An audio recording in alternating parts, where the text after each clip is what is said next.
Hi guys, how's it going? We're back for another year of betting fun and betting videos. It's wearebetting.co.uk. It's 2015 now, Mark and Mark O'Hare and Chris Graham are here to talk about the Football League. Happy New Year, Mark. Cheers. How are you doing? Chris, talking to yourself in the third person.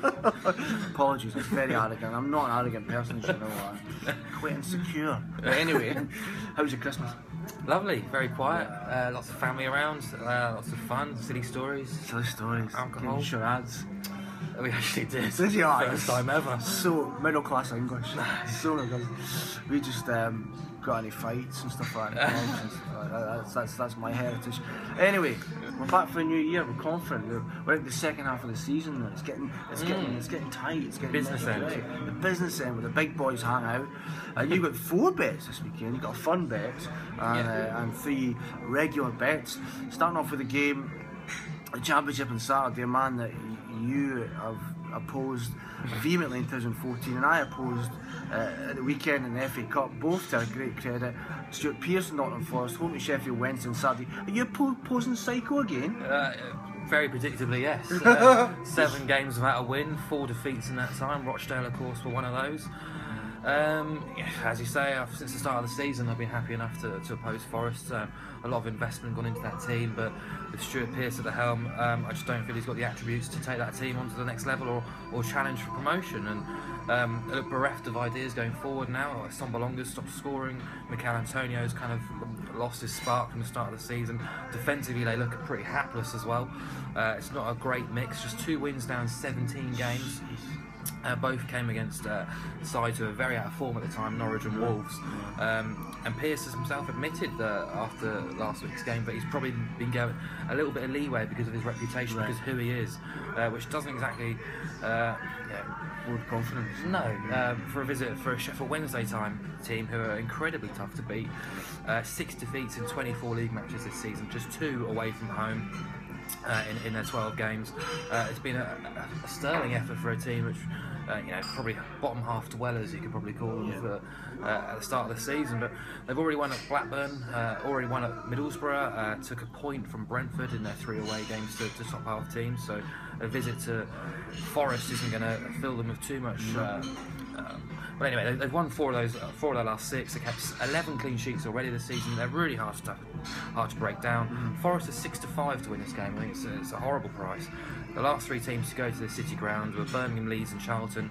Forest failed to beat any of them. They've won 1 in the last 8 at the City Ground. You've just got to oppose them. The best way, or the best value way, is to take Wednesday at plus 0.5 in the Asian handicap market. It's pretty much the same as a double chance. If they avoid defeat, you get paid out. It's a weird price of 13 to 16 with Bet Victor, but it's the best price and of getting with Wednesday. Makes a lot of sense. I actually quite like Stuart Pearce. I know you disagree, but I think he's quite articulate. He took England to the final of the under 21s in 2009, but you just didn't feel it. I just think there's a lot of hullabaloo around him, which I can't really be arsed with. Right. That's right. Sarcasm. Anyway, let's move on to League One, and a team that we saw live on television on Sunday, Yeovil against Manchester United. You predicted a tight game, and to be fair, you're right. It was quite a close game. 2-0 on the end. Di Maria scoring in the last minute. They're away to Barnsley on Saturday. Barnsley still struggling to get over the pain of relegation last season. What is the bet here, Mark? I'm actually going to go against the grain here because the market's predicting a low-scoring game, and many of those people who kind of follow the Oval this season will probably think they don't score many goals and it should be a low-scoring game. But I'm completely opposite here. I think the question last weekend posed by a few people was, can the Oval graze their game against Man United? Yes, they can, and yes, they did. And I think that performance is definitely going to fire up that side. Gary Johnson would have been delighted with his team, and a lot of their toils and problems have come at home. Away from home, they've actually been pretty decent despite being bottom of the league. A few jaw-dropping results in there as well, beating Oldham 4-0 away, the one away at Notts County, Walsall 2-1, beat Bradford away 3-1 as well. They can, and they are well capable of getting results. That feeble record in front of the home fans doesn't translate in the goal-scoring stakes, at least when they go away. They've scored in all but 4 of their 11 trips away from home in the league. notched at Bristol City away from home in the last game, and they put up a very decent performance. And I'm going to go back into that Bet365 market here and go over 2.5 goals, and both teams to score at 5-4. Yeah. I think it's a little bit too big there. 7 of Yeovil's last 10 away that's produced over 2.5 goals. 6 of those also both teams to score winners. And we mentioned Barnsley plenty of times about goals-based bets. 8 of their previous 10 at Oakwell seen 3 or more goals. 6 of those have actually seen over 3.5 goals. Yeah. Both teams to score happened in 8 and 11 at home. I'm just going for goals here, 5-4. Sure. Over 2.5 and both teams to score. Overtime. Well, you'll leave your bonus bet till the end, which I'm quite interested. So stay tuned for that. It's really interesting. A bonus bet from Mark. But on to League 2, and what can you say with these two sides? Well, yeah, I suppose on paper it looks a really unattractive game. Burton Albion against Mansfield Town, but Burton are having a great festive period. Floyd Hasselbank doing really well since he came in. Well done, Jimmy. And Mansfield, struggling here. I'm utterly uninspired by this game, Mark. I can't even think of anything funny to say, so please just take it away. What is your view of this game? Burton at 9-10 to win this game, and I think that's a price that's definitely worth taking. Jimmy's more than impressed me since he's taken charge. I thought that could be a complete failure, but he's done well. They toppled Shrewsbury at home last weekend at a big price. 13 points from 15 now at home. And they're just a point off the top of the table as well. They've got a great chance of automatic promotion this season, and I fully expect them to get the 3 points this weekend against Mansfield. They've won 9 of their 12 games at the Pirelli this season. Only 4 of those teams have actually come away with a goal, let alone a result.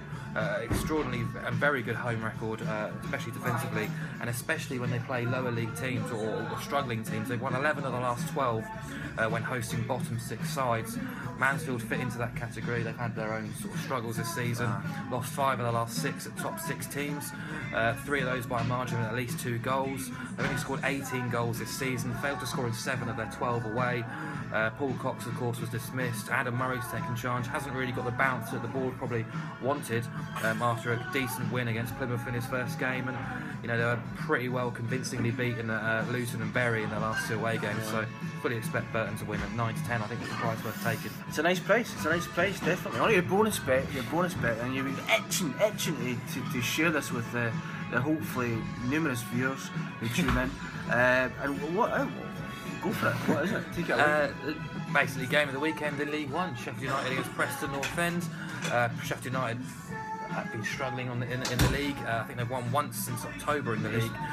Preston, on the other hand, don't lose many games. I think it's going to be really tight, really gritty, low scoring. Both teams are very high up in the under 2.5 goal stakes. And the first things I looked at here was a draw and under 2.5 goals. Was it a price worth taking? And it is.